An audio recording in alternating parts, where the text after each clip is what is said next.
Welcome. Well, you're at home with Jim and Joy, and you are an important part of our EWTN family. And we're so delighted that you have welcomed us into your home.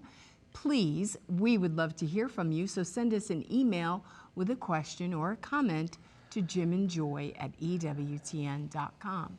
Today, our guest is Colin Donovan.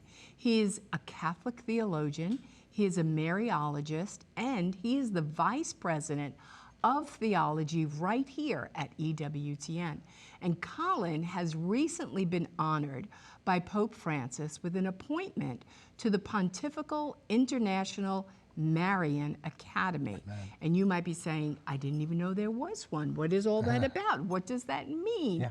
And we are going to have a conversation, and Colin is going to explain all of that to us and his beautiful devotion to our Blessed Mother and how all that came about in his life and how it deepens and enriches us as Catholics and at the network. Yeah. Well, Colin's just a real blessing, personally, Yes. as a friend. I've called on him numerous times to help us out with the show, with theological questions, and and he does so. It's just so great. No Catholic has an excuse like we had kind of growing up. Well, I really don't know what the church believes, and nobody's really talking about it. Colin Donovan will talk about it. And so he's been seen on TV, radio. He has Open Line, I think, on Friday. He's been doing the Catholic Sphere with Doug Keck regarding theology.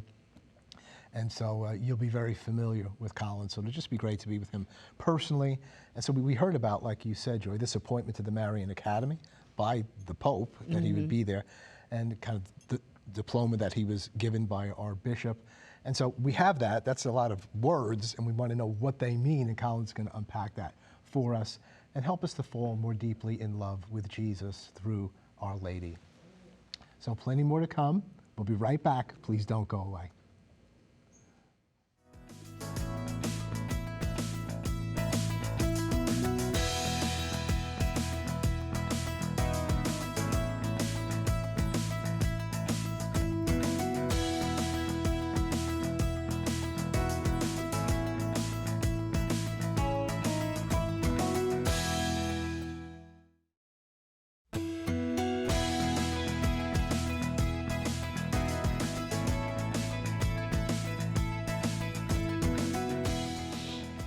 Welcome back. You're at home with Jim and Joy, and today our guest is Colin Donovan.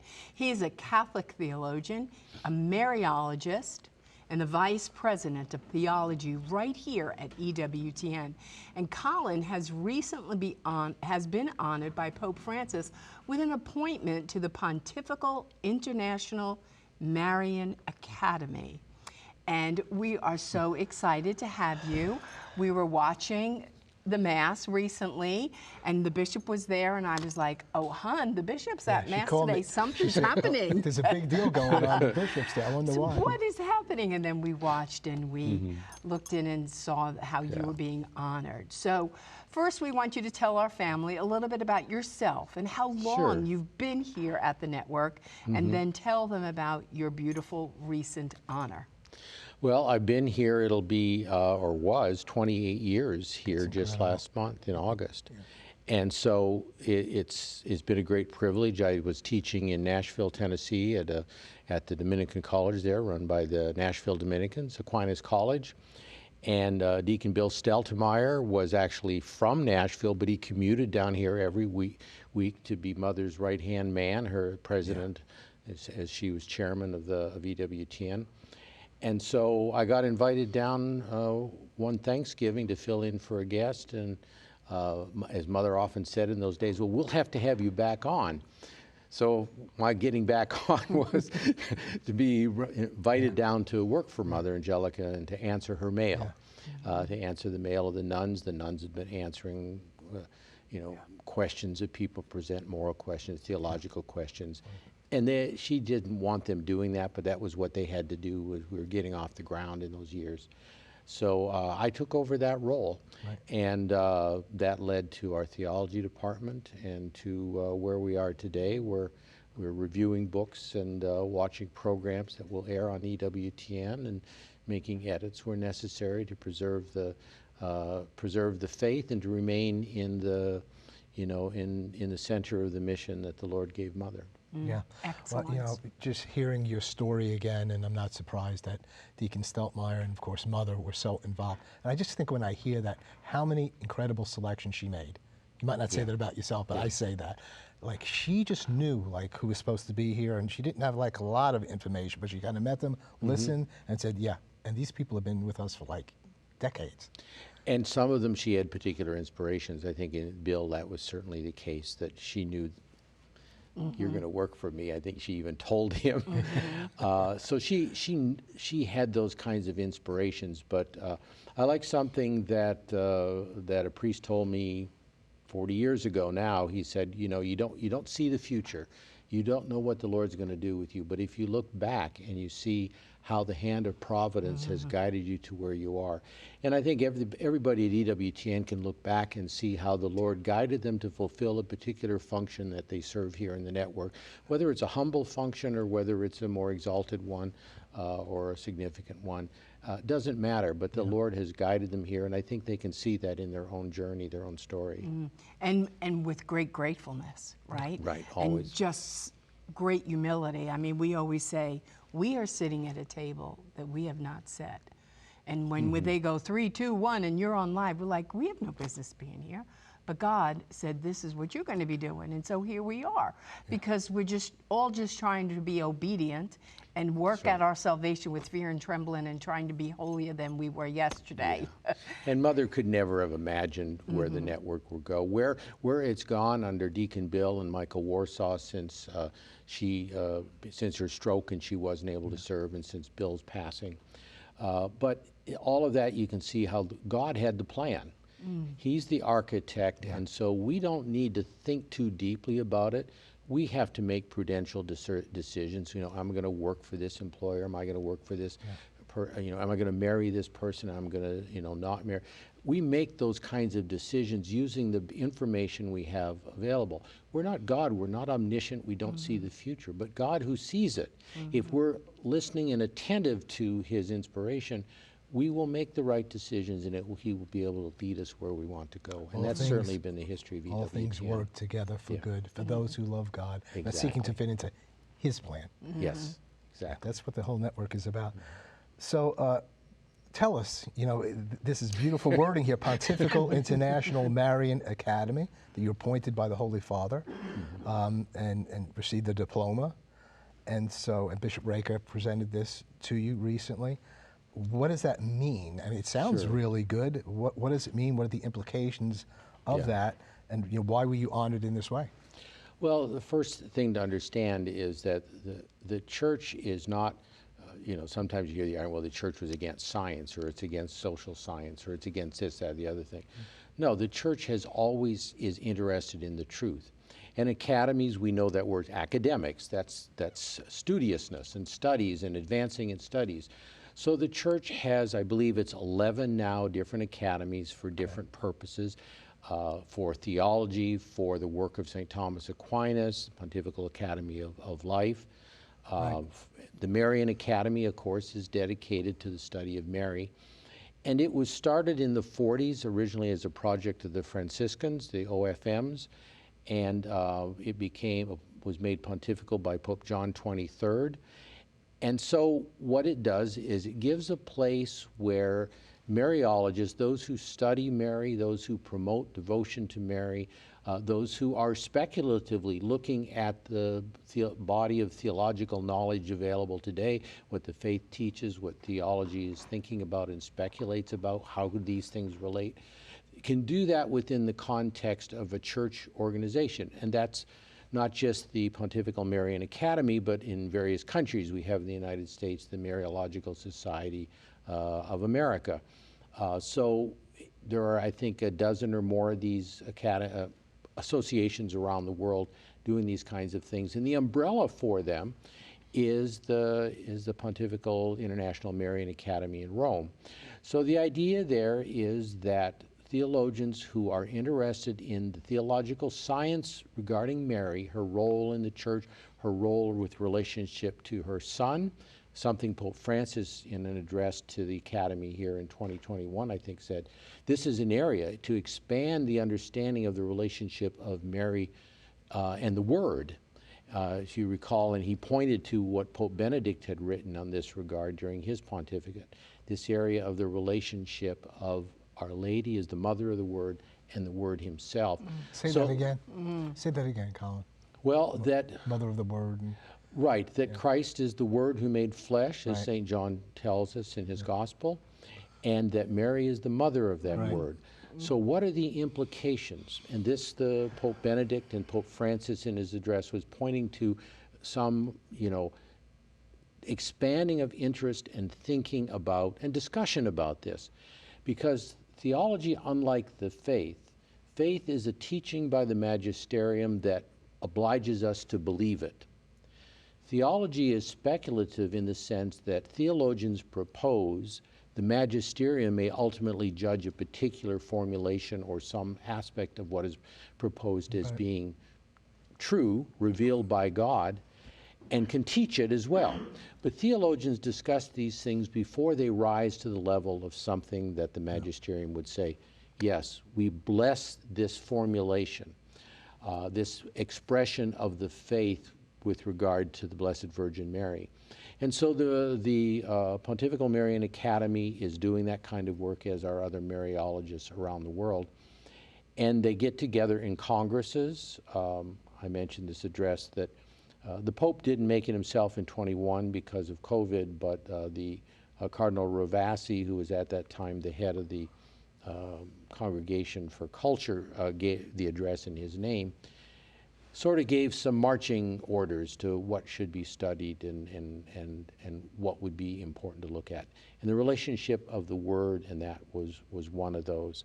And then also the ecumenical dimension, because Mary isn't, we share Mary as our mother with all Christians, but not all Christians are ready to accept her in the same sense that we do, even though they respect her role in salvation history. So there's an area which needs a good deal of work as well.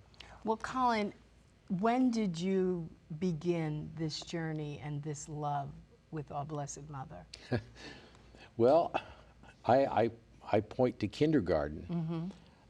My mother hauled me down the street. It was like 6 blocks from where we live, to the Sisters of Zion, a community founded by Alphonse Ratisbonne to apostolate to the Jewish people, actually. And she had trouble getting me going inside, and the typical kindergartner crying and so on. The next day, apparently, I got up and I had packed my lunch and I was ready to go out the door. So obviously I was going to be a studious type. But I do remember their great emphasis on Our Lady. Remember, it was his role was in connection with the Immaculate Heart and the miraculous medal. And so this is what propelled me forward. And it was before 1960, when everybody was expecting the release of the Fatima Secrets. There was this supposition that because Lucia had said it couldn't be released before 60, that it would be released in 60. And the Pope of that day, John 23rd, said, no, this is not speaking of my time, and he didn't release it. So the sisters talked about Fatima, and they talked about Our Lady, given their own congregations' origins and so on. And I think that's where it started, and that stuck with me all growing up, praying of the Rosary, and I can't think of a time when that interest and that love lapsed. It just step by step by step in the spiritual life and in the academic life as we all move in that way, one step in front of the other. See, I'm late to love her, and it hurts my heart, because it's like, as Protestants, we protest that. So you say, ecumenically, she belongs to all of us, but there's such a protest. And I can remember telling her how sorry I was to love her so late. And it's like, now it's like all the days, all you want to do is love her more and more. And so I'm so grateful that, you said your experience was when you were in kindergarten. I mean, how she guided you so beautifully, I'm sorry, I didn't know I was going to get so upset. No, but I think a lot of people feel that way. I feel your great love and devotion for her. And it's like, he's always loved me, Joy. You know, so beautiful. Joy obviously is a convert to the faith. And so it's like, you know, what is the protest? What is the resistance? And I think it's a real inheritance from the Reformation, and people are just trying to be obedient to what they were raised in. You know what I'm saying? Like Catholics just, they overdo it. They think she's divine. They think she's, you know, she's on the same place just with too the much Trinity. Mary, And so you it's know? kind of, you don't go there, you know, and so you just kind of, that gets on you, and you just kind of say, well, this is I'm trying to be loyal to what they're teaching me, or what I think they've said. Yeah. And for Joy, you know, this is like ecumenism again. When I was a lapsed Catholic and looking to come back home to the church, Joy's going to be a convert, a reluctant convert. But, you know, she met with a priest in the diocese, because, you know, it was very traumatic for her that I'm going to leave 22 years of being an Episcopal priest, and then, you know. And so this priest had a lot of wisdom. He said, you know, Joy, I see you as an intercessor. You're an intercessor. So she said, yeah. She goes, well, Mary's an intercessor. You should take her as your partner in prayer. He didn't get into the different dogmas. Take her as a partner in prayer. And so Joyce, she says, you believe in the communion of saints? That there's, because she's Anglican. Yeah, I do believe in the communion of saints. Then just ask her to pray with you. She's an incredible intercessor. And so Joy came in like through friendship, through encounter with Mary, not going through some of the difficult to understand dogmas maybe, you know. She came to accept all of those, but fell in love with Mary through encounter, like many people do. They encounter Jesus. And so she encountered Our Lady, and she saw one day on the beach, we were on the beach, and when we were thinking about coming back, and she was having problems with Mary, and, you know, this husband's trying to take care of all the kids and this and that, and it's not working out. And the mother comes up, and everything quiets down, everything's peaceful. Everything got taken care of. And what did the Holy Spirit say to you? The whole world needs a mother. The whole world needs a mother, Joy. And it was just visible in that family, and I was like, oh my gosh, like, what's the matter with me? Like, it was just veils were being lifted from my eyes. And, you know, it was just so beautiful. And so I'm so grateful for your great love and your length of love and what you understand and how you can explain it. Yeah. So there are ways to meet people that are non-Catholics. Well, you know, and I think your experience and your own journey there illustrates something, and that is, you know, what is our age about? Our age is about, I mean, we use terms, and in some circles these terms like ecumenism and dialogue are disliked. We should be telling people what they should believe. But I think the reason Our Lady appeared, say, at Fatima and in the other Marian apparitions is because of the maternal relationship, and she showed that. Now, there's some sternness in there, as we've since seen with the release of the Third Secret, the holding up what can happen if we do not stop offending God. So there is some maternal sternness there. But it's this desire to be open to others, to have a relationship with her, which will bring people closer to Jesus, as Louis de Montfort, to Jesus through Mary. Mary brings us to her son as she did at Cana. She solved the wedding guest problem by bringing the problem to her son on behalf of others. So I think there's a beautiful example of where dialogue and ecumenism regarding Our Lady can go in our own times. And I saw this to some extent. We had the Mariological Society of America meeting up in Coleman, Alabama, here in May. And wonderful people from Australia who were not Catholic, in France. And so what you learn is that even non-Catholics, they appreciate all of these kinds of elements. Now, they will have difficulty when you start talking about mediatrix of grace, or even more so co-redemptrix, which has been proposed. And so those kinds of things which really are founded in the truth, and you can get to those have to be explained and developed in a way that will fit into a framework that people are attracted to the church and not repelled by the formulation or repelled by the way it's argued.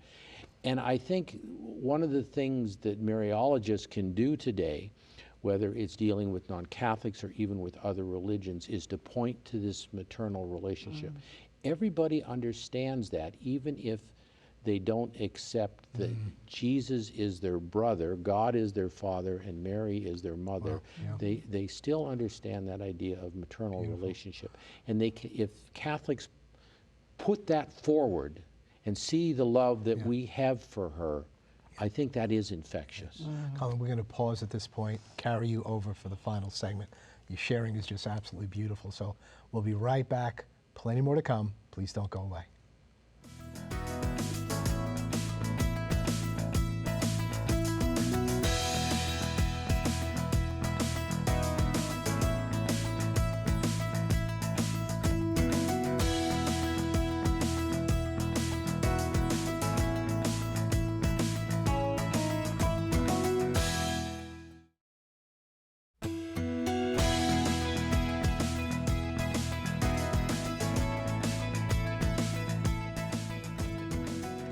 Welcome back. We're having a wonderful discussion with Colin Donovan, Vice President of Theology. Recently was appointed to the Marian Academy, Pontifical International Marian Academy, and honored in that way, received a diploma for that.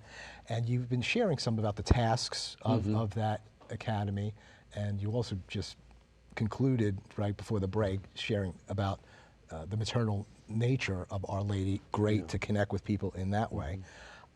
But what does this mean for you being appointed to this in terms of, do you have to go to some meetings there in Rome? Can they commission you to go out someplace? What is that going to mean for more work for you? Well, I mean, I got into it because of things that I was doing to promote Our Lady on air, as well as in different conventions, if you will, that were being held in Ireland, Detroit, and so on. So I was doing that kind of thing, and none of that will stop. I remember when this first came out, people said, well, you no longer work for EWTN. No, I work for EWTN. This has been the primary instrument, actually, by which I have been able to reach people. So why would I want to cease using it? So I think as long as I'm useful, I will have that role here. But I think what it does means that there are gatherings, there are congresses that are held periodically. The next one is in 2025 in Fatima, where Mariologists who are members of it will come from their home nations into Fatima for that. So that's one of the activities, the writings that you do, obviously. Many of the people are professors, whether in Rome or in different, University of Dayton, for example, here in the United States, and in different places. So they're fulfilling that in their teaching capacity. So I would put mine at the level of a teaching capacity, because being on air, being responsible for the website, answering questions, doing these kinds of things, this is a way in which you can reach other people through teaching. So that would be how I so no conflict in any way with what I do here at EWTN. Yeah, well, hopefully it'll really enrich your life. I mean, you'll have times where you get together with some people on the cutting edge that you've never been with. That text, can you run with the horses, running with the horses? And I found that in some ministries I've been involved with, just being here at EWTN. It's just great to be with a group of people that are really dedicated to those areas that you're dedicated, and just give you some insights, or you ask questions to them. And speak the same language and understand when you're trying to, speak and discuss certain things. Colin, you mentioned, and we just got a couple of seconds left here, but is it all these theological questions that our family has and everybody has, there's a question and answer section online? Well, we don't have that anymore, but we have a lot of call-in shows with a lot of great hosts. The open line shows, many of our other programs have you got the Catholic Sphere now that you're doing. The Catholic Sphere, which I do with Doug, and we have two. We usually have another guest. We're contemplating a Marian one for this fall, so that'll be interesting. We'll get a couple people in to talk about Our Lady among myself and them, and Doug will lead the whole show. So looking Colin, forward to that. Just close in a word of encouragement to our family, and that we are family, and what that means. I think what we've talked about, the idea of a family, and our mother is Mary, our brother is Jesus, our father is God the Father. And if we conceive that, we talk about our EWTN family, not to the exclusion of the family, the communion of saints, in heaven, on earth, and in purgatory. So that, and God himself in his Trinitarian nature is a family. So that family love, communion, that shared knowledge and hope, all of those things are the patrimony of families, especially those founded in Jesus Christ himself. Colin, thank you so much for being with us, and your service to the church, your service to our nation as a Navy man. retired, and so thank you. You're an important part of this EWTN family. You're never alone. You're always at home with Jim and Joy. Bye now.